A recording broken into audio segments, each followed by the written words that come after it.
दोस्तों, आप सभी का बहुत बहुत स्वागत है हमारे चैनल में। इस वीडियो के अंदर अभी हम लोग लूसेंट सामान्य ज्ञान इससे रिलेटेड जो है इम्पोर्टेंट 40 क्वेश्चन इस वीडियो में देखने वाले हैं, जो कि आपके आने वाले एग्जाम से railway, SSC GD, UP police, Bihar civil court और आने वाले सभी प्रतियोगिता परीक्षा के लिए काफ़ी इम्पोर्टेंट है।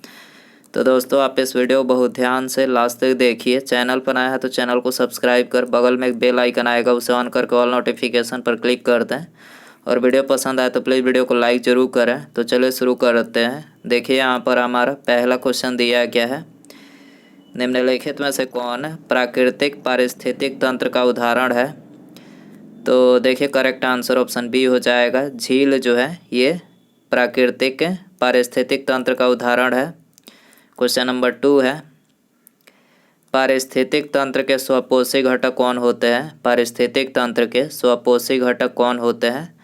तो करेक्ट आंसर ऑप्शन सी हो जाएगा। पादप जो है ये पारिस्थितिक तंत्र के स्वपोषी घटक होते हैं। क्वेश्चन नंबर 3 है, काजू की खेती के लिए कौन सी मिट्टी सर्वाधिक उपयुक्त है। काजू की खेती के लिए कौन सी मिट्टी सर्वाधिक उपयुक्त है। तो करेक्ट आंसर ऑप्शन सी हो जाएगा, लैटराइट मिट्टी। ठीक है। इसके अलावा भारत में कितने प्रकार की मिट्टियाँ पाई जाती है।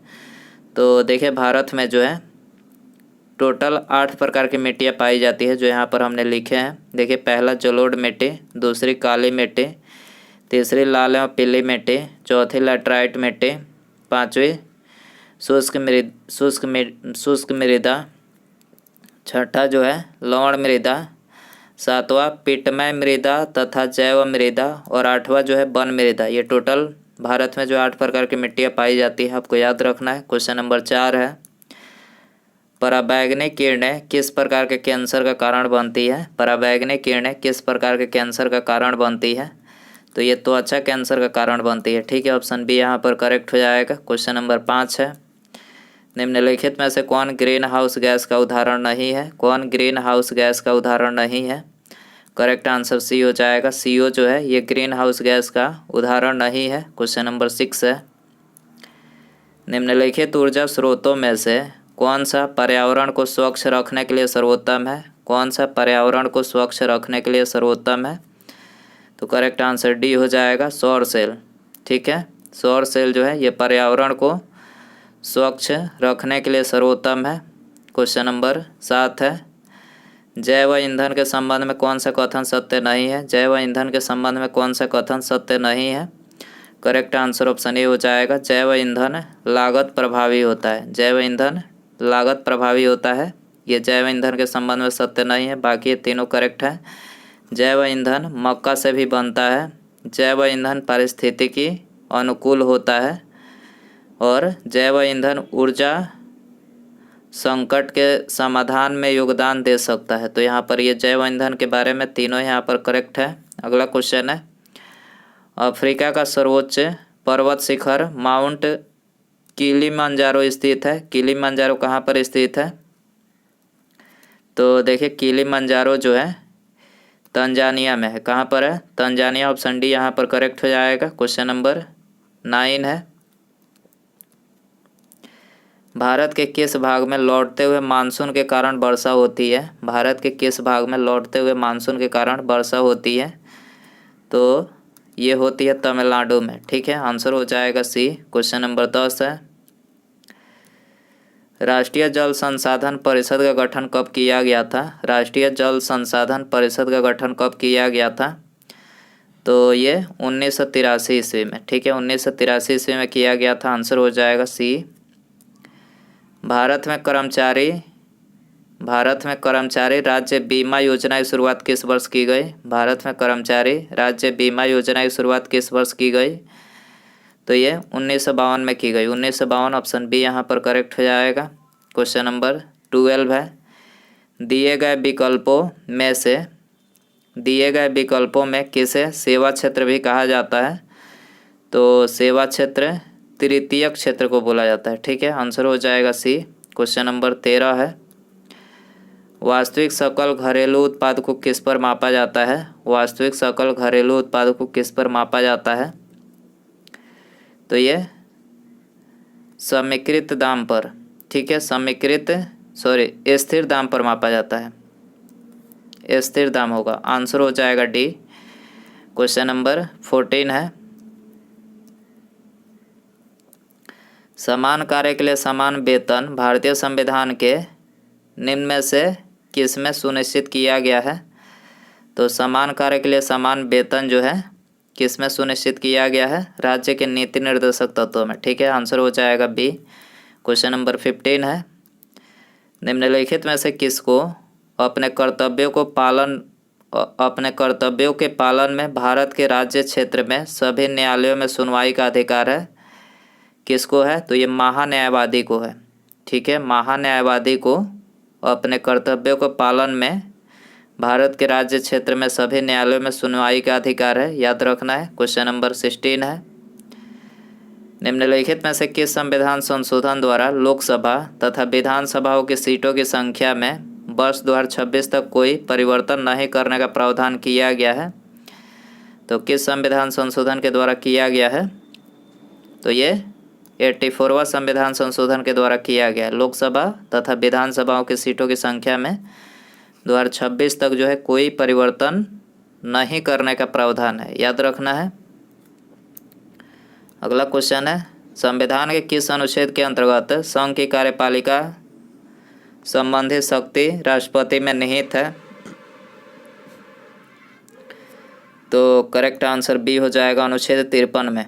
ठीक है, अनुच्छेद 53 के अंतर्गत जो है संघ की कार्यपालिका संबंधी शक्ति राष्ट्रपति में निहित है। अगला क्वेश्चन है, भारत का सबसे बड़ा शहर कौन सा है? Very important question. भारत का सबसे बड़ा शहर कौन सा है? तो ये है मुंबई। मुंबई आंसर हो जाएगा ये। भारत का सबसे चौड़ी नदी कौन सी है? भारत का सबसे चौड़ी नदी कौन सी है? तो करेक्ट आंसर ये हो जाएगा, ब्रह्मपुत्र जो है भारत की सबसे चौड़ी नदी है। एक वर्ष में कम से कम कितनी बार संसद की बैठक होना आवश्यक है? एक वर्ष में कम से कम कितनी बार संसद की बैठक होना आवश्यक है? 2 बार। 2 बार आंसर हो जाएगा बी। भारत में एक नया राज्य सृजित करने वाला विधेयक को पारित होना अनिवार्य है। भारत में एक नया राज्य सृजित करने वाला विधेयक को पारित होना अनिवार्य है। तो ये संसद में साधारण बहुमत द्वारा आंसर हो जाएगा बी। भारत में पंचायती राज व्यवस्था का शिल्पी किसे कहा जाता है? भारत में पंचायती राज व्यवस्था का शिल्पी किसे कहा जाता है? बी.आर. मेहता को। बी.आर. मेहता आंसर हो जाएगा सी। निम्नलिखित में से किस अधिनियम द्वारा अप्रत्यक्ष चुनाव प्रणाली की शुरुआत हुई? किस अधिनियम द्वारा अप्रत्यक्ष चुनाव प्रणाली की शुरुआत हुई? 1892 ईस्वी का भारत परिषद अधिनियम। 1892 ईस्वी का भारत परिषद अधिनियम द्वारा अप्रत्यक्ष चुनाव प्रणाली की शुरुआत हुई। बी आंसर हो जाएगा। दोस्तों, यदि आपको वीडियो पसंद आ रहा है तो प्लीज़ वीडियो को लाइक करें, अपने दोस्तों में शेयर कर सकते हैं। चैनल पर नया है तो चैनल को सब्सक्राइब करके बेल आइकन प्रेस करें। अगला क्वेश्चन है, लिखित संविधान की अवधारणा किस देश की देन है? लिखित संविधान की अवधारणा किस देश की देन है? फ्रांस की देन है। आंसर हो जाएगा डी। उड़ीसा में कोणार्क मंदिर का निर्माण किसने करवाया था? उड़ीसा में कोणार्क मंदिर का निर्माण किसने करवाया था? तो ये राजराज प्रथम ने करवाया था। राजराज प्रथम, ऑप्शन सी यहाँ पर करेक्ट हो जाएगा। सल्तनत काल में सबसे बड़ा साम्राज्य किसका था? सल्तनत काल में सबसे बड़ा साम्राज्य किसका था? मोहम्मद बिन तुगलक का था। आंसर हो जाएगा सी। सल्तनत काल में गैर मुसलमानों से लिया जाने वाला धार्मिक कर क्या कहलाता था? सल्तनत काल में गैर मुसलमानों से लिया जाने वाला धार्मिक कर क्या कहलाता था? तो ये जजिया कहलाता था। क्या? जजिया। आंसर हो जाएगा डी। क्वेश्चन नंबर 28 है, शाहजहाँ के शासनकाल में आए विदेशी यात्रियों पर विचार कीजिए। शाहजहाँ के शासनकाल में आए विदेशी यात्रियों पर विचार कीजिए। तो इनके काल में बारबोसा आए थे। बारबोसा आंसर केवल 4 यहाँ पर, ऑप्शन सी करेक्ट हो जाएगा। अगला क्वेश्चन है, निम्नलिखित में से किस शासक का उल्लेख है राज बेटकर यानी हाथियों का शिकारी के रूप में हाथियों के शिकारी के रूप में किया गया है? किनका उल्लेख किया गया है? देवराय द्वितीय का उल्लेख जो है राज बेटकर यानी हाथियों का शिकारी के रूप में इनका उल्लेख किया गया है। अगला क्वेश्चन है, कितने वर्ष कठिन तपस्या के बाद भगवान बुद्ध को ज्ञान की प्राप्ति हुई? 6 वर्ष की कठिन तपस्या के बाद जो है भगवान बुद्ध को ज्ञान की प्राप्ति हुई थी। महात्मा गांधी द्वारा चलाया गया प्रथम जन आंदोलन था। महात्मा गांधी द्वारा चलाया गया प्रथम जन आंदोलन कौन सा था? तो ये था असहयोग आंदोलन। असहयोग आंदोलन ऑप्शन बी करेक्ट हो जाएगा। भारत में मिट्टी बचाओ आंदोलन कहाँ से प्रारंभ हुआ? भारत में मिट्टी बचाओ आंदोलन कहाँ से प्रारंभ हुआ? महाराष्ट्र से। कहाँ से? महाराष्ट्र। आंसर हो जाएगा ऑप्शन ए। क्वेश्चन नंबर 33 है, गांव में आयोजित होने वाला भारतीय राष्ट्रीय कांग्रेस का प्रथम अधिवेशन कब हुआ? गांव में आयोजित होने वाला भारतीय राष्ट्रीय कांग्रेस का प्रथम अधिवेशन कब हुआ? 1937 ईस्वी में। 1937 ईस्वी में। आंसर हो जाएगा बी। सुभाष चंद्र बोस को देशनायक की उपाधि किसके द्वारा दिया गया? सुभाष चंद्र बोस को देशनायक की उपाधि किसके द्वारा दिया गया? रविन्द्रनाथ टैगोर के द्वारा। रविन्द्रनाथ टैगोर। आंसर हो जाएगा बी। शक्कर के मिश्रण के दौरान कौन सा यौगिक हमेशा बनता है? शक्कर के मिश्रण के दौरान कौन सा यौगिक हमेशा बनता है? तो इथाइल अल्कोहल। इथाइल अल्कोहल बनता है। ऑप्शन बी यहाँ पर करेक्ट हो जाएगा। रक्त कैंसर को नियंत्रित करने में किस समस्थाने का उपयोग किया जाता है? रक्त कैंसर को नियंत्रित करने में किस समस्थाने का उपयोग किया जाता है? कोबाल्ट 60। कोबाल्ट 60 का किया जाता है। आंसर हो जाएगा ये।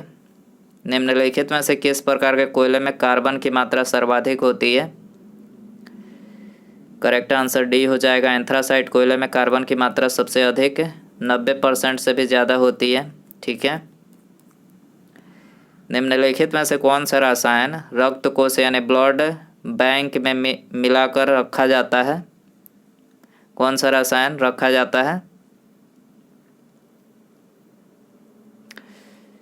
मैग्नीशियम नाइट्रेट और सोडियम नाइट्रेट। यहाँ पर बी और सी जो है दोनों करेक्ट हो जाएगा। मैग्नीशियम नाइट्रेट और सोडियम नाइट्रेट। अगला क्वेश्चन है, निम्नलिखित में से कौन हरित गृह गैस नहीं है? कौन हरित गृह गैस नहीं है? ऑक्सीजन नहीं है। ठीक है, ये आंसर हो जाएगा। दूरदृष्टि दोष में प्रतिबिंब कहाँ पर बनता है? दूरदृष्टि दोष में प्रतिबिंब कहाँ पर बनता है? रेटिना के पीछे बनता है। कहाँ पर? रेटिना के पीछे। आंसर हो जाएगा बी। उसके बाद यहाँ पर हमारा अगला क्वेश्चन है, इलेक्ट्रोलाइटिक सेल ऊर्जा का परिवर्तन करता है। इलेक्ट्रोलाइटिक सेल ऊर्जा का परिवर्तन करता है। तो दोस्तों ये आपके लिए होमवर्क क्वेश्चन रखते हैं। ठीक है, यदि आपको इसका आंसर पता हो तो कमेंट बॉक्स में ज़रूर बताएं, और वीडियो पसंद आया हो तो प्लीज़ वीडियो को लाइक ज़रूर करें, अपने दोस्तों में शेयर कर सकते हैं। चैनल पर नए हैं तो चैनल को सब्सक्राइब करके बेल आइकन ज़रूर से प्रेस करें। ठीक है, मिलते हैं अगले वीडियो में। नमस्कार, जय हिंद, जय भारत।